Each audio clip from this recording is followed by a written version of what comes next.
Sesungguhnya itulah kemenangan, kesuksesan yang paling sejati. Nah, mari kita bayangkan dan mari kita impikan, bila mana kemudian kesuksesan hakiki itu, kemenangan sejati itu tidak hanya kita peroleh sendirian, Pak. Bila mana kemudian masuk surganya kita itu tidak sendirian, tapi bisa rombongan, sareng-sareng, gerudukan sekeluarga. Allah berfirman di surah Ar-Ra'd ayat 23, Jannatu adnin yadkhulunaha wa man salaha min abaihim wa azwajihim wa dzurriyyatihim wal malaikatu yadkhuluna 'alaihim min kulli bab. Ada surga namanya surga Aden. Di surga Aden ini orang yang masuk ke surga Aden itu akan disambut riuh oleh para malaikat surga karena mereka masuk surganya rombongan. Seperti Bapak yang dari Solo tadi, Bapak dari Lumajang, Bapak dari Probolinggo, berangkat sholat subuh rombongan. Mari kita bayangkan nanti masuk surganya juga rombongan sekeluarga. Ayat ini mengatakan masing-masing di antara kita itu harus punya cita-cita nanti kita masuk surga mengajak orang tua kita.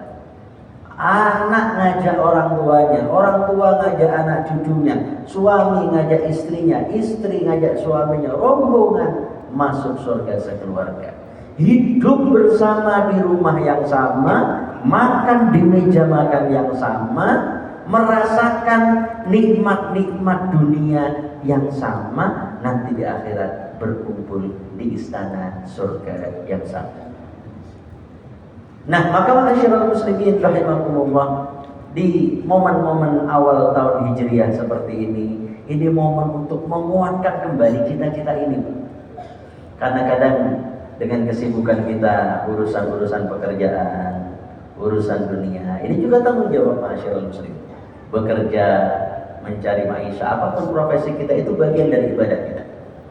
Tapi di tengah hiruk-pikuk aktivitas kita keseharian itu, mari kemudian di awal tahun Hijriah seperti ini saatnya menguatkan kembali cita-cita kita, bahwa mudah-mudahan kulolan panjenengan sedoyo nanti kelak masuk surga sekaluwarga. Amin ya rabbal alamin. Nah, oleh karena itu hadirin rahimakumullah, marilah kemudian kita kuatkan tekad dan impian ini serta memantaskan diri untuk menjadi keluarga idaman surga. Materi saya pada pagi hari ini agar mudah diingat, mudah diresapi, saya singkat menjadi keluarga idaman surga.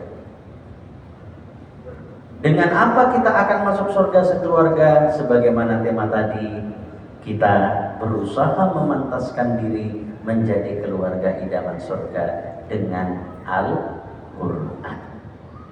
Nah, tadi Pak, singkatannya keluarga idaman surga. Saya berangkat dari suku kata yang pertama, ke-nya adalah kedudukan tertinggi di surga.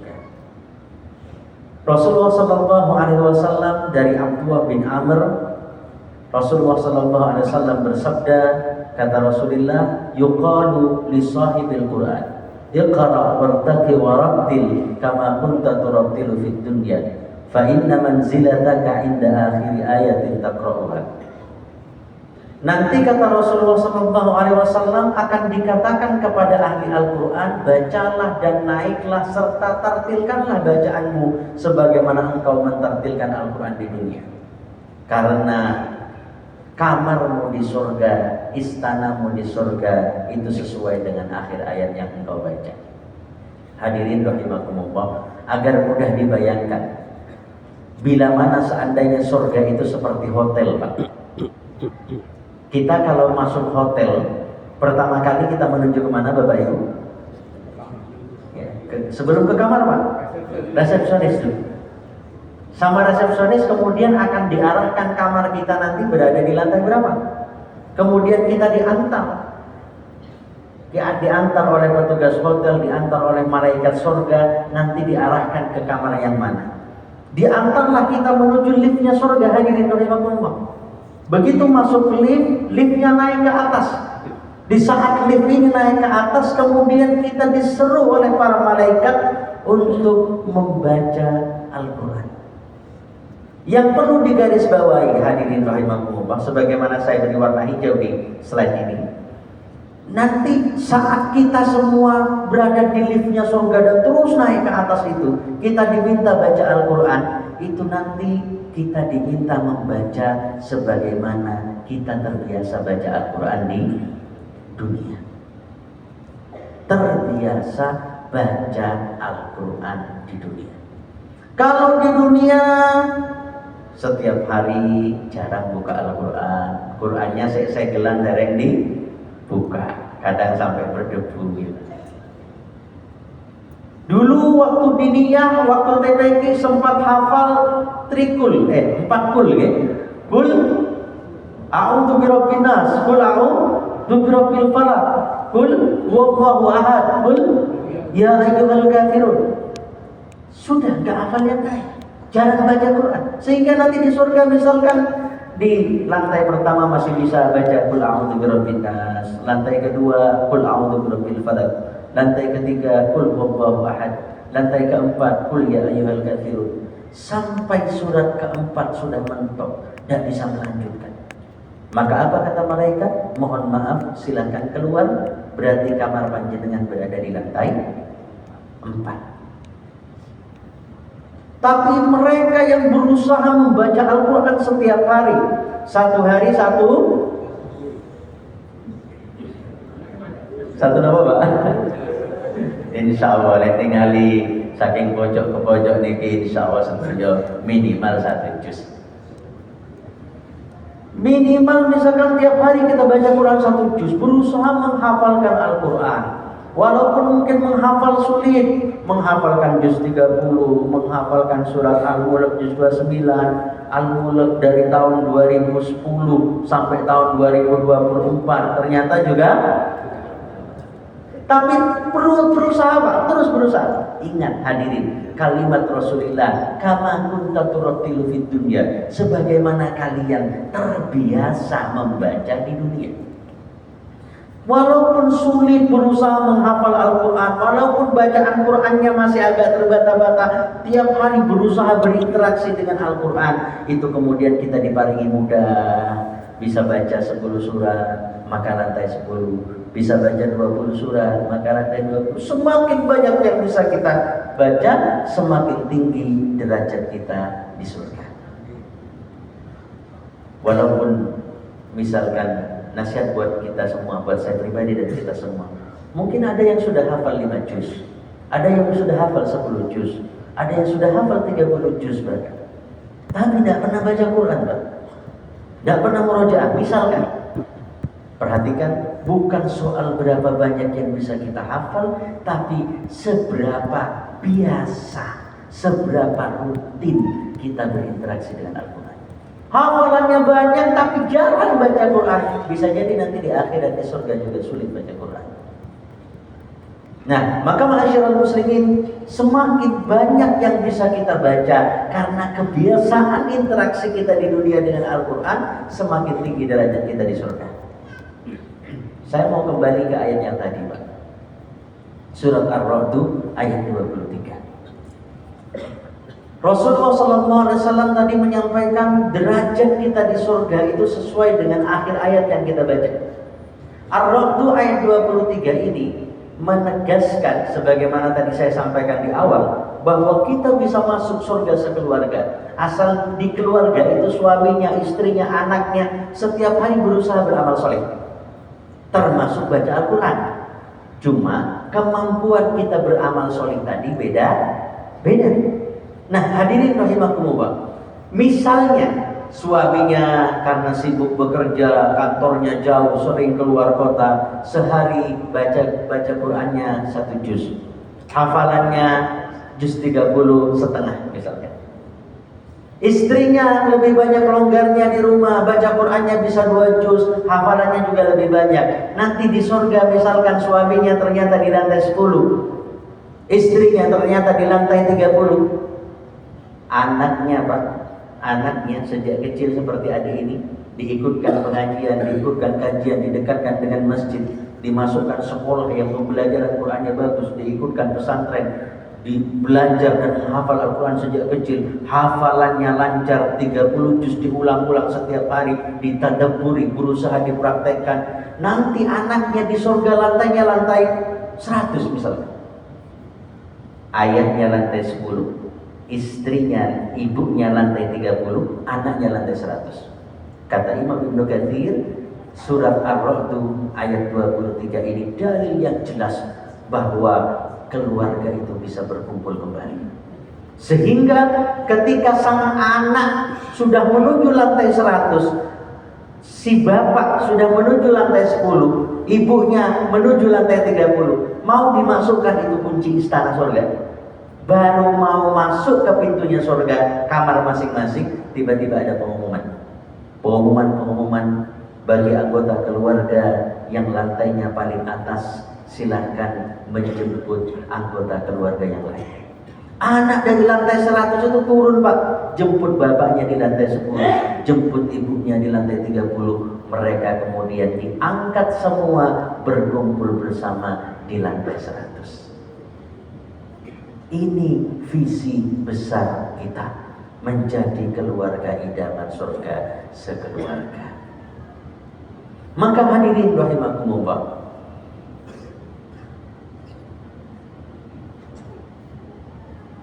semakin tinggi derajat kita, semakin tinggi Al-Quran yang bisa kita baca nanti di surga, semakin tinggi derajat.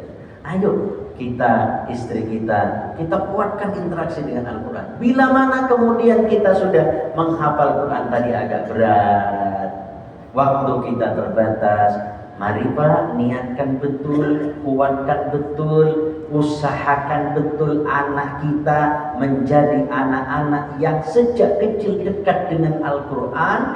Mereka bisa menjadi ahli Quran kelak yang bisa mengangkat derajat keluarganya.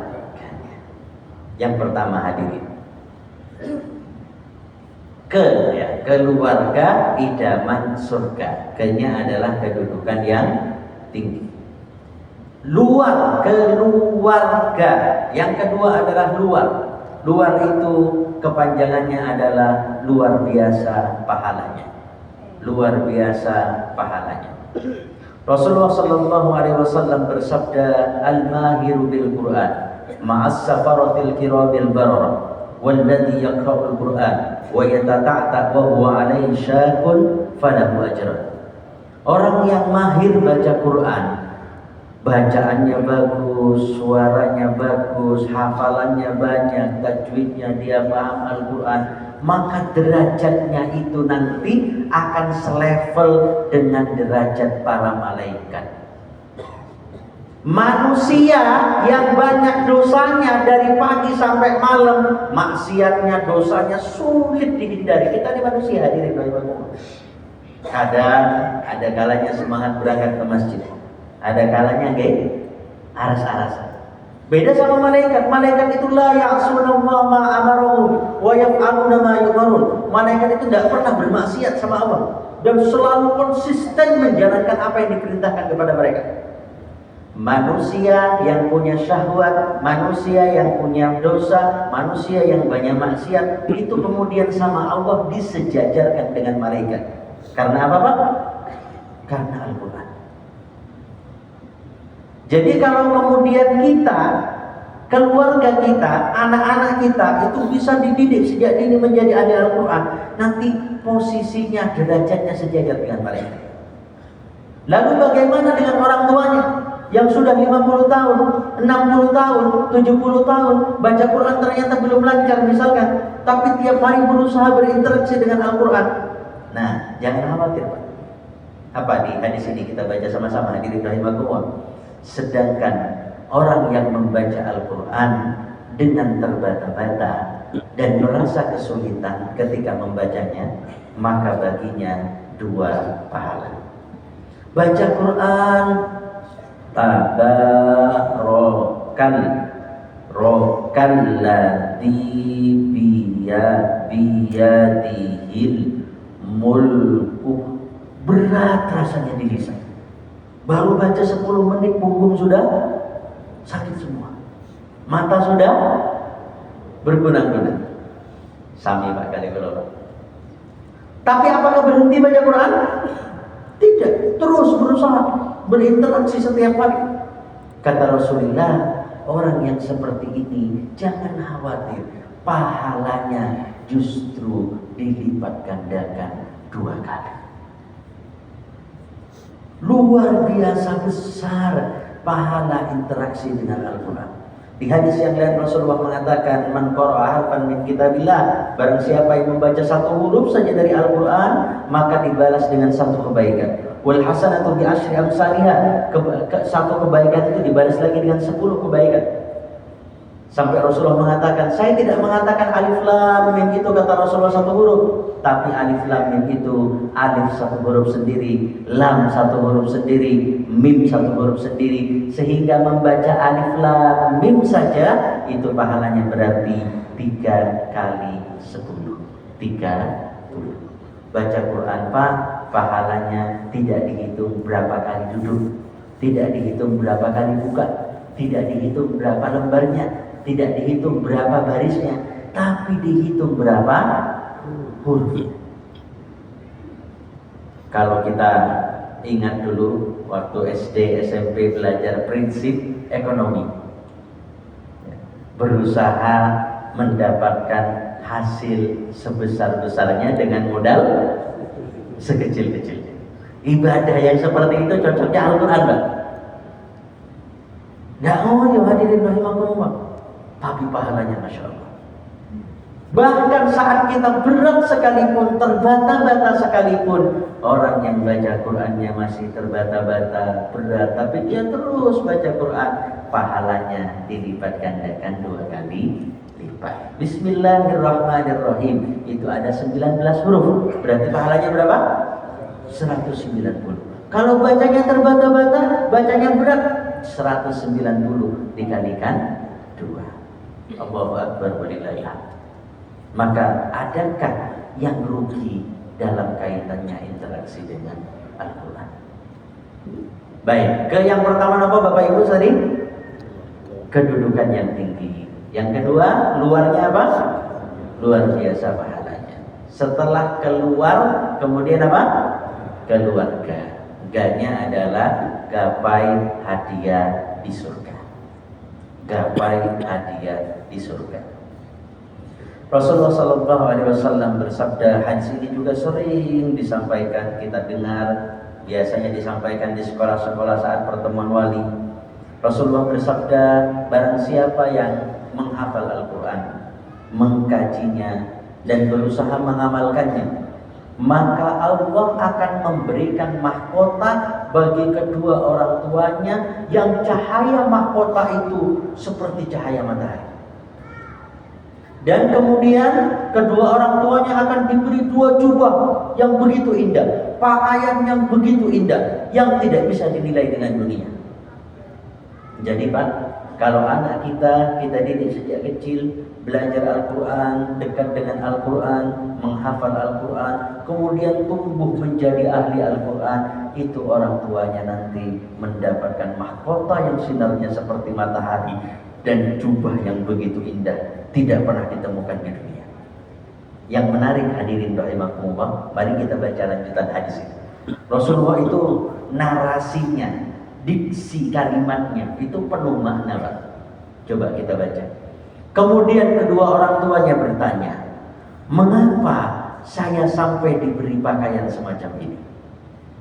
Ketika dikasih jubah sama malaikat, orang tuanya bertanya, loh, saya kok dapat jubah sebagus ini? Ini menunjukkan keheranan, ini menunjukkan keterkejutan. Barangkali yang dapat jubah itu bacaan Qur'annya biasa-biasa, hafalan Qur'annya cuma juz 30, Barangkali dia melihat ada tetangganya yang dulu jadi ustaz, yang dulu ngajar di pesantren, yang hafalannya lebih banyak, tapi kok nggak dapat. Sementara dia dapat. Ada keterkejutan hadirin rahimakumullah. Kemudian beliau ini, orang tua ini yang tadi terkejut dapat jubah begitu indah bertanya, kenapa kami dapat jubah seindah ini? Apa kata malaikat? Bi akhdi waladikum al-Qur'an. Itu karena anakmu telah mempelajari dan berusaha mengamalkan Al-Quran. Nah, maka hadirin rahimakumullah, keluarga Qurani adalah keluarga yang berusaha berinteraksi dengan Al-Quran dan memprioritaskan Al-Quran dalam pendidikan anak-anak mereka. Yang pertama, kedudukan yang tinggi. Yang kedua, luar biasa pahalanya. Yang ketiga, gapai hadiah di surga. Nah, maka kemudian berikutnya adalah apa yang perlu kita lakukan? Bagaimana tipsnya? Bagaimana strateginya agar kita bisa membangun keluarga idaman surga? Setelah keluarga, sekarang idaman surga, Pak. Berangkat dari I. I-nya adalah impikan. Impikan. Awal tahun Hijriah seperti ini momentum untuk kemudian memperbaharui impian-impian keluarga. Impian keluarga kita nopo Bapak Ibu? Lunas hutang-hutang, gimana? Rumahnya direnov. Kadang kan begitu Bapak Ibu rahimahumullah. Kita diskusi dengan istri, ngobrol santai dengan istri, bicaranya kapan Yoma hutang bisa lunas, kan gitu Pak. Itu betul salah satu impian kita. Tapi adakah impian ukhrawi yang lebih besar yang juga sering kita bincangkan di rumah tangga kita? Yang sering kita diskusikan dengan istri kita. Impian apa? Sekali lagi impian terkait Al-Quran. Ada greget hadirin. Alhamdulillah anak kita sudah selesai hafalan juz 30-nya. Ayo kita masukkan di sekolah mana ya SD-nya, biar bisa hafalannya semakin semangat. Ayah kok gak sabar anak kita ini nanti bisa hafal, lulus SD hafalannya bisa 5 juz 7 juz gitu loh. Ada greget Pak. Ayo kita sudah 50 tahun. Masa kita menghadap Allah Subhanahu wa taala nanti tidak bawa bekal hafalan? Juz amma pun belum hafal. Surat Al-Kahfi pun dibaca setiap pekan juga belum hafal. Ayo mulai sekarang kita menghafal apa dulu? Mau juz amma dulu? Mau surat Al-Kahfi dulu? Atau menghafal apa? Ayo kita perbaiki baca interaksi kita, target bacaan Quran kita sehari. Ada greget Pak, ada impian hadirin rahimakumullah. Dan namanya greget, namanya impian, itu pasti turun menjadi target. Ada target.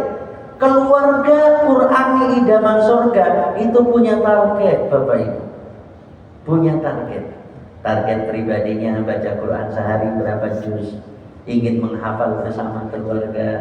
Ingin anaknya bisa hafal 30 juz. Ini target. Kalau sudah target, pasti diperhatikan. Kalau sudah diperhatikan, insya Allah bisa dilakoni. Ngapunten Bapak Ibu rahimakumullah, saya sering memberikan ilustrasi Pak. Panjenengan kalau di luar, entah di rumah, di sekitar rumah panjenengan sehari-hari. Kemarin katakan hari Sabtu dari pagi sampai malam. Sempat tidak Pak kemarin panjenengan melihat orang pakai helm putih? Kemarin sempat keluar rumah Pak? Atau cuma di rumah saja? Sempat Pernah melihat orang pakai helm putih Bapak Ibu? Pernah Pak? Ada? Ada yang pakai helm putih? Dilihat di jalan? Atau saya ganti pertanyaannya, lihat ada mobil warna putih nggak Pak kemarin Pak? Sempat lihat? Sempat Ibu sempat lihat ya? Pertanyaan saya kemudian, berapa banyak mobil warna putih yang Bapak lihat dari pagi sampai malam kemarin? Yang bisa jawab dapat door prize. Sulit jawabnya Pak ya. Pertanyaannya saya ganti. Kalau seandainya kemudian Bapak dapat tugas dari takmir Masjid Namira, misalkan ini, Pak, tolong nanti keluar dari masjid ini dari pagi sampai maghrib, Bapak perhatikan kalau lihat mobil putih, tolong dihitung. Nanti setelah isya dilaporkan ke takmir masjid. Yang bisa melaporkan dengan baik dapat hadiah umroh misalnya. Kira-kira bisa nggak Pak tuh melaporkan Pak? Bisa menyebutkan? Bisa. Sampai wayai asar melaku terus golek-golek mobil putih. Ditelepon kalau bojone, Pak sampai nengen dia kok nggak balik-balik. Aku tekan Bojonegoro Mas. Lho apa tekan Bojonegoro golek mobil? Kenapa kok kemarin tidak bisa, tapi kalau nanti bisa? Karena kemarin belum ada target, tapi nanti ada target. Sesuatu yang ditargetkan pasti jadi fokus. Kalau sudah fokus pasti diseriusi. Kalau sudah serius, insya Allah bisa kelakon. Pertanyaan saya tadi Pak, Bu, ngapunten, mirip dengan pertanyaan Bapak Ibu. Bapak Ibu mulai dari awal Muharram sampai akhir Muharram. Akhir Muharram ini itu sebulan ini itu baca Quran berapa juz? Atau sekarang bulan Agustus, saya yang mudah mungkin Juli saja. Awal Juli kemarin sampai akhir Juli baca Qurannya berapa juz? Ada, tentu saya yakin juga ada yang bisa jawab. Tapi mungkin banyak juga yang nggak bisa jawab. Tapi kemudian saya tanya, loh Bapak Ibu baca Quran apa enggak? Iya baca Ustaz. Iya, kalau baca Qurannya berapa juz? Nah ini Ustaz. Biasanya Bapak Ibu kalau sudah tidak ditargetkan, sulit dievaluasi, sulit menjadi fokus. Kalau sudah tidak menjadi fokus, biasanya pasti itu hasilnya akan minimalis atau bahkan boten kelakon. Karena tidak menjadi fokus, tiba-tiba sampai malam, baru setelah mau tidur kita tengah-tengah, ya Allah, tiba dari pagi sampai malam ini belum sempat baca Al-Quran. Nah maka hadirin rahimakumullah, ayo jadikan impian dan target keluarga kita yang paling utama diantaranya adalah terkait Al-Quran. Hadirin, di Surabaya itu ada namanya Geria Al-Quran. Mungkin Bapak Ibu sering dengar. Saya baca di websitenya Geria Al-Quran, ada ibu-ibu namanya Ibu Sri Lestari. Saya kadang kalau menceritakan ini saya agak khawatir, jangan-jangan Ibu Sri Lestarinya ikut pengajian. Ibu Sri Lestari dulunya PNS pajak. Ketika kemudian mau hampir pensiun kurang 2 tahun, beliau memikirkan apa kira-kira ya aktivitas saya nanti setelah pensiun. Akhirnya dari sekian pilihan aktivitas, beliau memutuskan untuk belajar Al-Quran. Daftarlah beliau di Geria Al-Quran. Daftar pertama di tes penempatan, bacaan Qurannya Pak belum lancar.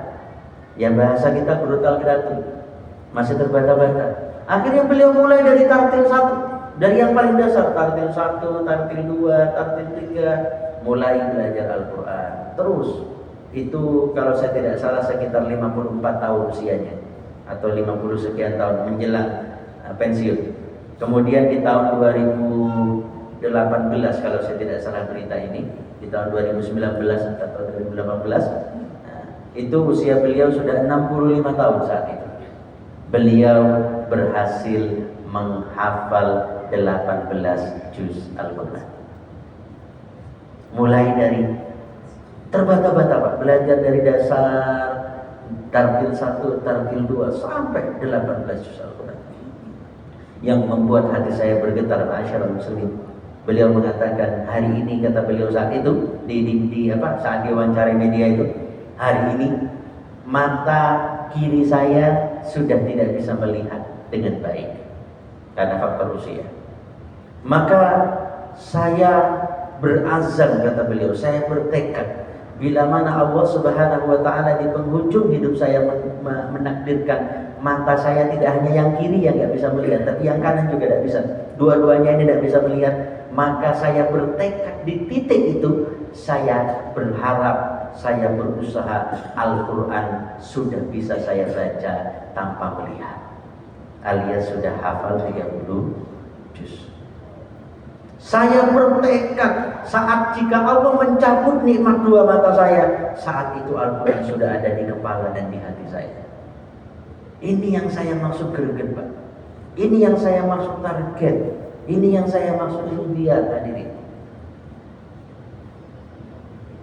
Nah, ma'asyiral muslimin sekalian rahimakumullah. Maka selepas pengajian ini, ayo Pak kumpul dengan keluarga, ajak diskusi kembali istri kita, buat target-target Al-Quran di rumah, buat cita-cita bersama terkait Al-Quran. Karena ini wasilah yang akan meninggikan derajat kita saat kita berkumpul bersama di surga insyaallah. Yang pertama, I-nya impikan. Setelah impikan dan idaman ya Pak ya. Dan-nya adalah dahsyatkan doa. Dahsyatkan doa. Minta sama Allah Subhanahu wa taala untuk Allah mudahkan. Di pengajian sebelumnya, di kajian sebelumnya, saya pernah menceritakan tentang seorang Arab Badui yang bilang kepada Rasulullah, "Ya Rasul, saya ini berperang bersama panjenengan, tidak berharap ghanimah, tidak berharap harta rampasan perang. Saya cuma pengen satu saja ya Rasul. Saya meminta kepada Allah, berharap kepada Allah saat saya berperang di medan juang, medan jihad, itu ada satu anak panah menembus leher saya." Si Arab Badui ini tidak cuma ngomong sama lisannya, tidak cuma menyampaikan secara verbal, ditunjuk Pak lehernya Pak. Ada satu anak panah menembus leher saya, dan ketika itu saya mati, saya syahid, Allah terima syahid saya. Apa kata Rasulullah? Intasdukillah yasduka. Kalau kamu serius, kalau kamu jujur, kalau kamu betul-betul tulus keinginanmu itu, cita-citamu itu, doamu itu, Allah pasti kabulkan. Hadis riwayat An-Nasa'i ini menceritakan setelah itu ada perang lagi. Setelah perang berikutnya selesai, kaum muslimin melakukan sweeping dan mereka menemukan salah satu yang syahid di peperangan berikutnya adalah si Arab Badui tadi. Dan yang menarik, Arab Badui tadi matinya, syahidnya bukan karena jatuh dari kuda, bukan karena dilempari tombak, bukan karena disayat pedang, tidak. Betul-betul karena apa Pak? Anak panah menembus titik yang beliau tunjuk di depan Rasulullah sallallahu alaihi wasallam. Kata Rasulullah, kalau kita punya harapan, punya impian, punya cita-cita, memohon serius kepada Allah, Allah akan kabulkan tadi. Maka mintalah kepada Allah, ya Allah, hamba ingin ya Allah menghadapmu nanti, minimal hamba bawa bekal hafalan. Hamba ingin ya Allah sebelum mati bisa baca Quran dengan lancar. Ya Allah, hamba ingin putra putri hamba menjadi ahli Al-Quran, hafal 30 juz, minta kepada Allah. 3 doa kata Rasulullah. Ada 3 doa. Salasu da'awatin mustajabah. La syakka fihin. Tidak ada keraguan. 3 doa ini mustajabah kata Rasulullah. Yang pertama, doa orang tua kepada anaknya. Yang kedua, doa orang yang bepergian atau musafir. Dan yang ketiga, doa orang yang ditolimi. Doa orang tua kepada anak itu mustajabah Pak. Hadirin rahimakumullah, ada kisah nyata Pak. Kisah ini di mana? Di Kuwait kalau saya tidak salah. Kuwait itu sebelah mananya Gresik Pak. Ada ahli Quran di YouTube banyak Pak, namanya Syekh Fahad Al-Kandani. Beliau imami sholat. Saat imami sholat beliau membaca ayat-ayat panjang, ayat-ayat yang jarang dihafal oleh orang banyak.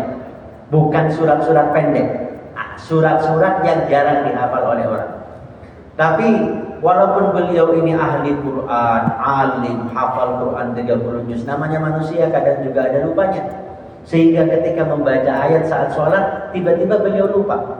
Saat lupa, kemudian ada salah satu jemaah di bagian barisan depan yang mengingatkan. Begitu kemudian diingatkan, beliau bisa melanjutkan bacaan sampai selesai. Setelah salam kemudian beliau menoleh, mencari tadi siapa yang tadi mengingatkan beliau. Ternyata yang ingatin itu seorang mbah-mbah, sudah sepuh. Ditanya mbah-mbah ini, "Mbah, ngapunten, panjenengan tadi yang mengingatkan saya, kata mbah ini, nggih. Matur nuwun mbah, sudah diingatkan. Panjenengan nopo hafal Quran 30 juz?" Kata mbah ini, "Nggih, alhamdulillah." Loh mbah, panjenengan di usia seperti ini hafalan Qurannya bisa kuat, bisa teliti. Itu apa menghafal Qurannya dulu sejak kecil? Karena kalau kita menghafal sesuatu sejak kecil itu biasanya hafalannya kuat. Kalau sudah besar seperti sekarang, sudah dewasa seperti kita ini sekarang, yang dihafal satu halaman, yang lupa 2 halaman. Tapi kalau kecil kuat, tepuk ami-ami belalang masih ingat Pak ya?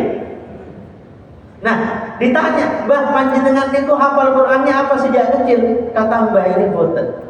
Loh, terus gimana? "Saya ini justru baru menghafal Quran setelah usia 60 tahun." Loh, 60 tahun kok bisa Mbak? Sampai selesai 30 juz? Iya, sampai selesai 30 juz. Gimana resepnya? Kata mbak ini, "Itu kemungkinan besar karena doa ibu saya." Loh, ibu panjenengan sekarang di mana? Sampun setu, sudah meninggal. Kapan meninggalnya? Tahun lalu, 3 tahun lalu? Tidak, sudah lama meninggalnya. Sebelum saya usia 60 tahun, ibu saya sudah meninggal. Dengan kata lain, sebelum beliau menghafal Quran, ibunya sudah meninggal. Saya membayangkan, barangkali beliau ini, si mbah ini dulu, masa mudanya, masa kecilnya disuruh menghafal Quran, angel. Suruh berangkat ngaji aras-arasen, suruh ngafal nih malah main layangan gitu Pak ya. Tapi ibunya terus minta, "Ya Allah, jadikan putra hamba hafal Quran 30 juz." Minta. Hari ini minta, besok minta, bulan depan minta. Terus. Walaupun anaknya mungkin sulit disuruh menghafal, ibunya terus minta. Ternyata Allah mengabulkan ibunya itu, doa ibunya itu. Bukan saat berdoa saat itu, bukan besoknya, bukan minggu depannya, bukan bulan depannya, tapi justru dikabulkannya saat yang berdoa sudah meninggal. Maka jangan pernah putus asa Bapak Ibu. Jangan pernah menvonis anak. Punten, kadang anak kita ini terlalu kreatif, mencolot sana, mencolot sini gitu Pak ya. Tiap bulan, tiap semester ditelepon sama gurunya, "Pak, Bu, ngapunten, yogani panjenengan ini, putra panjenengan ini hafalannya paling bawah, paling terlambat." Akhirnya tiap tahun, tiap semester kita ditelepon sama sekolah. Akhirnya anak ini kita panggil, dipandangi wajahnya. Kemudian kita bilang sama anak kita, "Nah, Bapak perhatikan wajahmu, kayaknya memang kamu ini tidak pantas jadi penghafal Quran." Kadang kita itu kan mudah memvonis Pak. "Wis mama, koyo ane sing anak sing nomor iki kaya ane wis gak ngarahi." Hati-hati Bapak Ibu rahimahullah, hati-hati betul. Jangan pernah memvonis anak. Minta sama Allah. Bila mana Allah belum kabulkan sekarang, barangkali tahun depan, barangkali 3 tahun lagi, barangkali 5 tahun, barangkali saat kita nanti sudah tidak ada. Doa. Yang pertama impikan, yang kedua dasarkan doa. Yang ketiga idaman. Mannya adalah mantapkan di usia dini. Mantapkan di usia dini. Maka saya mengajak diri saya pribadi dan kita semua, ayo Pak, anak-anak kita ini sejak kecil kita dekatkan dengan Al-Quran. Jadikan Al-Quran menu prioritas, menu utama pendidikan anak-anak kita. Mengalahkan matematika, mengalahkan IPA. Boleh, Bapak pengen anak Bapak jadi dokter boleh, pengen jadi insinyur boleh, arsitek boleh, tentara boleh. Tapi mari kuatkan cita-cita dan impian dari sekarang. Ya Allah, hamba ingin anak hamba jadi dokter yang hafal Quran 30 juz. Jadi tentara yang hafal Quran 30 juz. Maka sejak kecil dekatkan dengan Al-Quran. Tadi Pak, at-ta'allumu fi sighari kandaksi al-hajar, kata orang Arab. Belajar di masa kecil itu seperti melukis di atas batu, melekat kuat. Tapi belajar di usia dewasa seperti melukis di atas air. Nah, maka mulai sekarang, mulai kecil dekatkan dengan Al-Quran. Menurut penelitian Pak, penelitian orang dari Universitas Chicago namanya Profesor Bloom, ternyata 50% perkembangan anak itu dicapai di usia 4 tahun. Tambah 30% lagi jadi 80% itu di usia 8 tahun. Jadi 0 tahun sampai 8 tahun ini masa-masa krusial, masa-masa emas. Dekatkan dengan Al-Quran sejak ini. Cari sekolah, cari TPQ, cari madrasah yang bisa memotivasi, ngajari, nyemangati anak kita dekat dengan Al-Quran. Oke, idaman. Setelah idaman apa Bapak Ibu? Surga. Yang keempat adalah suri teladan. Yang keempat adalah suri teladan. Selain punya impian, cita-cita, doanya sudah luar biasa kuat, maka kemudian suri teladan ayo kita perbaiki di rumah. Hadirin rahimahumullah. Karena anak kita mendengar yang kita sampaikan, melihat dan dengan mudah menirukan apa yang dikerjakan orang tuanya. Anaknya disuruh ngaji, orang tuanya scroll HP. Hati-hati hadirin rahimahullah. Bapak bisa cek surat Ibrahim ayat 47. Ini doa juga sering kita hafal. Doanya gimana? Rabbi ja'alni muqimas salati wa min dzurriyyati. Ya Allah, jadikan aku pribadi yang mampu mendirikan sholat dengan baik. Wa min dzurriyyati, dan begitu pula anak keturunanku. Yang disebut oleh Nabi Ibrahim, aku dulu atau anak keturunan dulu Pak? Urutannya gimana tadi? Aku dulu apa anak keturunan dulu? Aku dulu. Ketika aku dulu, maka rumusnya kalau ingin anak keturunan kita baik, maka mari perbaiki diri sendiri. Saya sering mengilustrasikan, hadirin. Misalkan ada lomba Pak, ibu-ibu merangkai Lego bersama anaknya. Ya, ibu-ibu merangkai Lego. Tahu Lego ya Bapak Ibu ya? Ada peserta dari, ini contoh saja Pak, misalkan dari Amerika dan dari Jepang gitu Pak ya. Ibu yang dari Amerika ketika berlomba bersama anaknya, mendampingi anaknya merangkai Lego, ibunya itu cuma ceramah menjelaskan ke anaknya, nah nanti Legonya itu diginikan, tahap kedua, langkah ketiga, langkah keempat seperti ini. Simak yang betul, setelah itu silakan kerjakan. Yang dari Amerika. Yang dari Jepang beda Pak. Yang dari Jepang ini tidak ceramah langkah pertama, kedua, ketiga dan seterusnya. Yang di Jepang cuma bilang sama anaknya, nah perhatikan ibu. Ibunya memberikan contoh, setelah memberikan contoh kemudian dibongkar lagi. Ibunya bilang sama anaknya, sudah perhatikan nak? Sudah Bu? Oke, sekarang silakan tiru, lakukan seperti yang ibu lakukan tadi. Kira-kira menurut Bapak Ibu, antara Amerika dan Jepang yang menang yang mana? Yang Jepang. Karena memberikan contoh.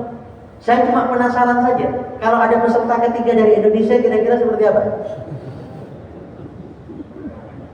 Ngapunten Bapak Ibu ya, nasihat sekali lagi, nasihat buat saya pribadi. Kita ini kadang menceramai anak, ngajari anak untuk sholat, menceramai, nasihati untuk baca Quran setiap hari, semangat menghafal Quran. Menasihati gak pernah, memberikan contoh gimana? Pernah. Cuma apa yang kita lakukan? Ngomel, marahi, ngajari gebotan pernah, ngasih contoh gebotan pernah. Mudah-mudahan kita bisa beristighfar dan memperbaiki ini. Ayo Pak, sama-sama. Kalau orang tuanya dekat, setiap hari buka Al-Quran, setiap hari selalu berinteraksi dengan Al-Quran, maka anaknya nanti mudah menghidupkan. Hadirin rahimakumullah. Maka bangun suri teladan yang baik. Yang terakhir, idaman sur, setelah waktu gaknya apa? Galakkan jadwal khusus. Galakkan jadwal khusus dengan Al-Quran. Segala sesuatu yang penting dalam hidup ini, sekali lagi, pasti ada target atau programnya. Pasti ada jadwalnya. Bapak Ibu punya jadwal makan, berapa kali makannya sehari? 3 kali. Punya jadwal ke kantor jam berapa? Kerja jam berapa? Buka toko jam berapa? Ada ke? Yang penting-penting pasti ada jadwalnya. Pertanyaan saya, jadwal baca Qur'annya kapan? Kadangkala alhamdulillah hari ini bisa baca Quran 3 juz sehari. Kadangkala juga enggak sempat. Kenapa enggak sempat? Bukan karena sibuk, bukan karena sering keluar kota, karena memang Al-Quran tidak punya porsi jadwal dalam aktivitas kita sehari-hari. Apalagi sekarang ada ini Bapak Ibu rahimahullah. Ini berat nih Pak. Menurut penelitian kita itu buka HP sehari itu bisa sampai 150 kali. Kalau saya hitung-hitung kira-kira itu bisa jadi sekitar 6 menit sekali kita buka HP. Ya sekedar buka, nggak harus WA, cuma sekedar ngecek. Nah, katanya penelitian, orang yang sudah berfokus pada sesuatu, buka HP begini, itu mau mengerjakan yang lain, itu masih loading Pak. Itu bisa waktunya bisa sampai 5 sampai 20 menit. Jadi kita kalau sering buka HP ya aktivitas kita akan sering terganggu. Maka kapan baca Qur'annya? Jangankan baca Quran, hadirin rahimakumullah. Bapak perjalanan dari Surabaya ke Jakarta misalnya, dari Lamongan ke Jakarta, lewat tol. Kebetulan kemudian HP-nya lupa dicas, tidak bawa colokan di mobil. Sampai rest area HP-nya sudah mati. Setelah rest area sholat di situ, setelah sholat mampir makan. Begitu mampir makan karena HP-nya sudah mati, yang pertama ditanya apa?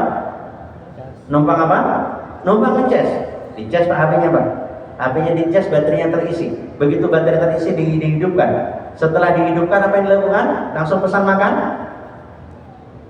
Apa yang ditanyakan?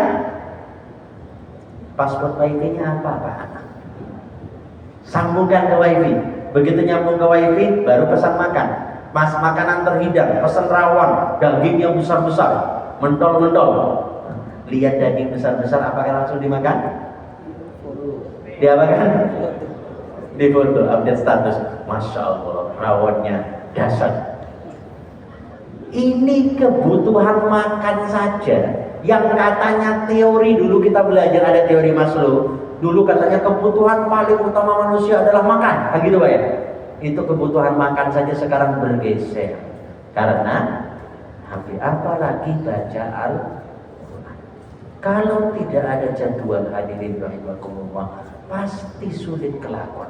Maka milikilah target. Kalau sudah punya target, jadikan fokus. Kalau jadi fokus, maka buat jadwal. Dan hadirin rahimakumullah, kalau ingin mengukur keseriusan kita untuk masuk surga sekeluarga dengan Al-Quran, itu tidak bisa diukur dengan jumlah hafalan Pak. Tadi sekali lagi, mungkin ada di antara kita yang mudah menghafal. Begitu menghafal sekali langsung 1 lembar, 2 halaman, yang lain 1 halaman. Ada yang bacaannya sudah lancar, ada yang bacaannya belum lancar. Maka cara mengukurnya adalah jadwal. Ada jadwal tidak sehari-hari? Kapan jadwalnya? Berapa menit waktu baca Al-Quran?